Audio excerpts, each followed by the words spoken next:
Marcos capítulo 2. Jesús sana a un paralítico. Después de algunos días Jesús entró otra vez en Capernaum. Cuando se supo que estaba en casa, inmediatamente se juntaron muchos, de manera que ya no cabían ni aún a la puerta, y les predicaba la palabra. Entonces vinieron a él unos trayendo a un paralítico que era cargado por 4, y como no podían acercarse a él a causa de la multitud, quitaron parte del techo de donde él estaba, y a través de la abertura bajaron la camilla en que yacía el paralítico. Al ver Jesús la fe de ellos, dijo al paralítico: «Hijo, tus pecados te son perdonados». Estaban allí sentados algunos de los escribas, los cuales pensaban para sí: «¿Por qué habla éste de ese modo? Blasfemias dice. ¿Quién puede perdonar pecados sino solo Dios?». Y conociendo Jesús en su espíritu que pensaban de esta manera dentro de sí mismos, les preguntó: «¿Por qué pensáis así? ¿Qué es más fácil decir al paralítico: tus pecados te son perdonados, o decirle: levántate, toma tu camilla y anda? Pues para que sepáis que el Hijo del Hombre tiene potestad en la tierra para perdonar pecados». Dijo el paralítico: «A ti te digo, levántate, toma tu camilla y vete a tu casa». Entonces él se levantó y tomó su camilla, salió delante de todos, de manera que todos se asombraron y glorificaron a Dios, diciendo: «Nunca hemos visto tal cosa». Llamamiento de Leví. Después volvió a la orilla del mar, y toda la gente venía a él y les enseñaba. Al pasar vio a Leví, hijo de Alfeo, sentado al banco de los tributos públicos, y le dijo: «Sígueme». Y levantándose lo siguió. Aconteció que estando Jesús a la mesa en casa de él, muchos publicanos y pecadores estaban también a la mesa juntamente con Jesús y sus discípulos, porque eran muchos los que lo habían seguido. Los escribas y los fariseos, viéndolo comer con los publicanos y con los pecadores, dijeron a los discípulos: «¿Qué es esto que él come y bebe con los publicanos y pecadores?». Al oír esto, Jesús les dijo: «Los sanos no tienen necesidad de médico, sino los enfermos. No he venido a llamar a justos, sino a pecadores». La pregunta sobre el ayuno. Los discípulos de Juan y los de los fariseos estaban ayunando. Entonces fueron y le preguntaron: «¿Por qué los discípulos de Juan y los de los fariseos ayunan, y tus discípulos no ayunan?». Jesús les dijo: «¿Acaso pueden ayunar los que están de bodas mientras está con ellos el esposo? Entre tanto que tienen consigo al esposo no pueden ayunar, pero vendrán días cuando el esposo les será quitado, y entonces en aquellos días ayunarán. Nadie pone remiendo de paño nuevo en vestido viejo. De otra manera, el mismo remiendo nuevo tira de lo viejo y se hace peor la rotura.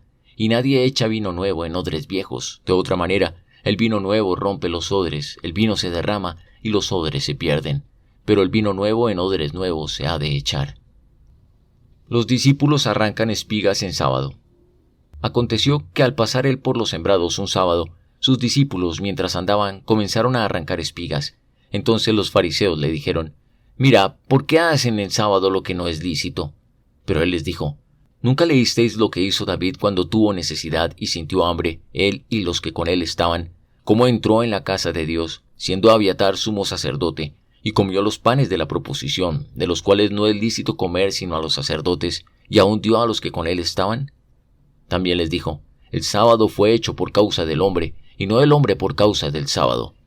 Por tanto, el Hijo del Hombre es Señor aún del sábado». Segunda de Samuel, capítulo 4. Is-Boset es asesinado. Luego que el hijo de Saúl supo que Abner había muerto en Hebrón, las manos se le debilitaron, y todo Israel se sintió atemorizado. Con el hijo de Saúl estaban 2 hombres, capitanes de bandas de salteadores. El nombre de uno era Baana, y el del otro, Recab, hijos de Rimón, el beerotita, de los hijos de Benjamín, porque Beerot era también contado con Benjamín, pues los beerotitas habían huido a Gitam, y viven allí como forasteros hasta hoy. Jonatán, hijo de Saúl, tenía un hijo lisiado de los pies. Tenía 5 años de edad cuando llegó de Jezreel la noticia de la muerte de Saúl y de Jonatán. Su nodriza lo tomó y huyó, pero mientras huía apresuradamente se le cayó el niño y quedó cojo. Su nombre era Mefid-Boset. Los hijos de Rimón, beerotita, Recab y Baana se pusieron en camino, y a la hora de más calor entraron en casa de Is-Boset, que estaba durmiendo la siesta en su alcoba. La portera de la casa se había quedado dormida mientras estaba limpiando el trigo, y fue así como Recab y Baana, su hermano, se introdujeron en la casa. Cuando entraron en la casa, Is-Boset dormía sobre su lecho en la alcoba. Lo hirieron y lo mataron. Luego le cortaron la cabeza y tomándola caminaron toda la noche por el camino del Arabá. Llevaron la cabeza de Is-Boset a David en Hebrón y le dijeron al rey: «Aquí tienes la cabeza de Is-Boset, hijo de Saúl, tu enemigo, que procuraba matarte. Jehová ha vengado hoy a mi señor el rey, de Saúl y de su linaje. David respondió a Recab y a su hermano Baana, hijos de Rimón Beerotita, y les dijo: Vive Jehová, que ha redimido mi alma de toda angustia. Al que me dio la noticia de que Saúl había muerto, imaginándose que traía buenas noticias, yo lo prendí y lo maté en Siclag, como pago por esa noticia. ¿Cuánto más a los malos hombres que mataron a un hombre justo en su casa y sobre su cama? Ahora pues, ¿no he de demandar yo su sangre de vuestras manos y quitaros de la tierra? Entonces David dio una orden a sus servidores, que los mataron, les cortaron las manos y los pies, y los colgaron junto al estanque de Hebrón. Luego tomaron la cabeza de Isboset y la enterraron en el sepulcro de Abner en Hebrón. Segunda de Samuel, capítulo 5. David es proclamado rey de Israel. Vinieron todas las tribus de Israel a donde estaba David en Hebrón y le dijeron: Mira, hueso tuyo y carne tuya somos. Aún antes de ahora, cuando Saúl reinaba sobre nosotros, eras tú quien sacabas a Israel a la guerra y lo volvías a traer. Además Jehová te ha dicho: Tú apacentarás a mi pueblo Israel, y tú serás quien gobierne a Israel. Vinieron pues todos los ancianos de Israel ante el rey en Hebrón. El rey David hizo un pacto con ellos allí delante de Jehová, y ungieron a David como rey de Israel. Tenía David 30 años cuando comenzó a reinar, y reinó 40 años. Reinó en Hebrón sobre Judá durante 7 años y 6 meses, y reinó en Jerusalén 33 años sobre todo Israel y Judá. David toma la fortaleza de Sión. El rey y sus hombres marcharon sobre Jerusalén contra los jebuseos que habitaban en aquella tierra, los cuales le dijeron a David: Tú no entrarás aquí, pues aún los ciegos y los cojos te echarán, queriendo decir: David no puede entrar aquí. Pero David tomó la fortaleza de Sión, que es la ciudad de David. David había dicho aquel día: Todo el que ataque a los jebuseos, que suba por el canal y hiera a los cojos y ciegos, a los cuales aborrece el alma de David. De aquí el dicho: ni ciego ni cojo entrará en la casa. David se instaló en la fortaleza y le puso por nombre la ciudad de David. Edificó una muralla en derredor, desde Milo hacia el interior, e iba David adelantando y engrandeciéndose, y Jehová Dios de los ejércitos estaba con él. Hiram envía embajadores a David. También Hiram, rey de Tiro, envió embajadores a David, así como madera de cedro, carpinteros y canteros para los muros, los cuales edificaron la casa de David.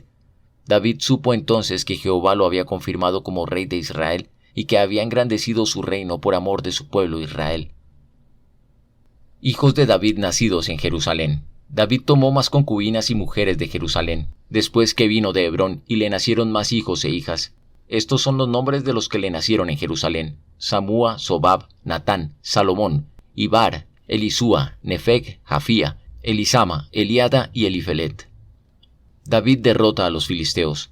Cuando los filisteos oyeron que David había sido ungido como rey de Israel, subieron todos para buscar a David. David lo supo y descendió a la fortaleza. Llegaron los filisteos y se desplegaron por el valle de Refaim. Entonces consultó David a Jehová diciendo: ¿Iré contra los filisteos? ¿Los entregarás en mis manos? Respondió Jehová a David: Ve, porque ciertamente entregaré a los filisteos en tus manos. Llegó David a Baal Perasim. Allí los venció David y dijo: Jehová me abrió brecha entre mis enemigos como corriente impetuosa. Por esto llamó el nombre de aquel lugar Baal Perasim. Los filisteos dejaron allí sus ídolos, y David y sus hombres los quemaron. Los filisteos vinieron otra vez y se desplegaron en el valle de Refaim. David consultó a Jehová y él respondió: No subas, sino rodéalos y atácalos frente a las balsameras. Y cuando oigas ruido como de marcha por las copas de las balsameras, entonces atacarás, porque Jehová saldrá delante de ti para derrotar el campamento de los filisteos. David lo hizo así, como Jehová se lo había mandado, e hirió a los filisteos desde Geba hasta llegar a Geser. Daniel, capítulo 2, versículos 24 al 49. Después de esto fue Daniel a Arioc, al cual el rey había puesto para matar a los sabios de Babilonia, y le dijo: No mates a los sabios de Babilonia, llévame a la presencia del rey, y yo le daré la interpretación. Entonces Arioc llevó prontamente a Daniel ante el rey, y le dijo así: He hallado un hombre de los deportados de Judá, el cual dará al rey la interpretación. Respondió el rey, y dijo a Daniel, al cual llamaba Beltsasar: ¿Podrás tú hacerme conocer el sueño que vi y su interpretación? Daniel respondió al rey diciendo: El misterio que el rey demanda, ni sabios ni astrólogos, ni magos ni adivinos lo pueden revelar al rey. Pero hay un Dios en los cielos que revela los misterios, y él ha hecho saber al rey Nabucodonosor lo que ha de acontecer en los últimos días. Estos son tu sueño y las visiones que has tenido en tu cama. Estando tú, rey, en tu cama, te vinieron pensamientos por saber lo que había de suceder en lo porvenir, y el que revela los misterios te mostró lo que ha de ser.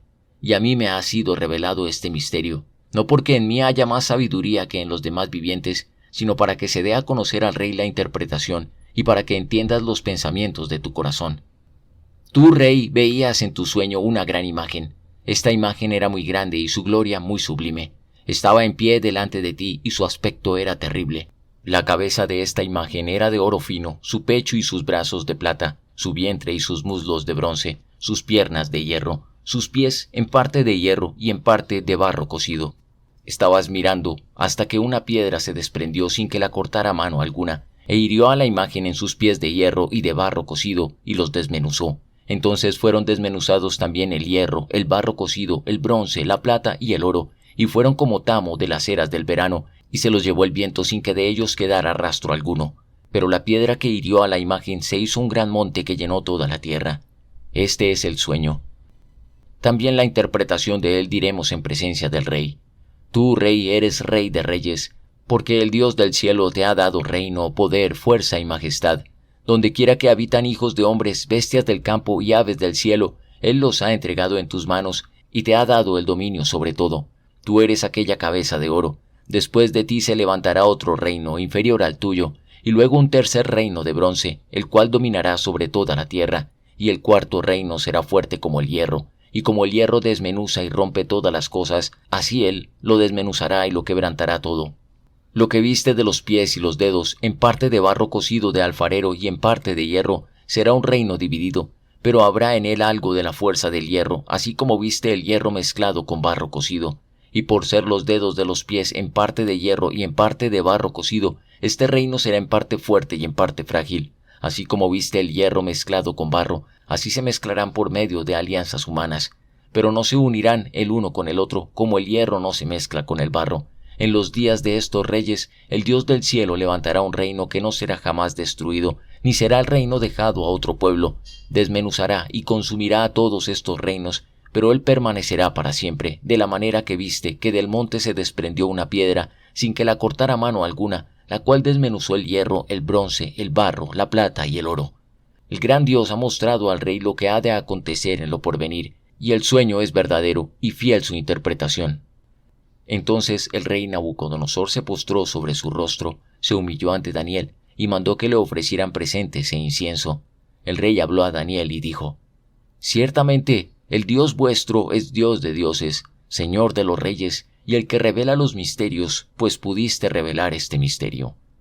Entonces el rey engrandeció a Daniel, le dio muchos honores y grandes dones, y lo hizo gobernador de toda la provincia de Babilonia, y jefe supremo de todos los sabios de Babilonia.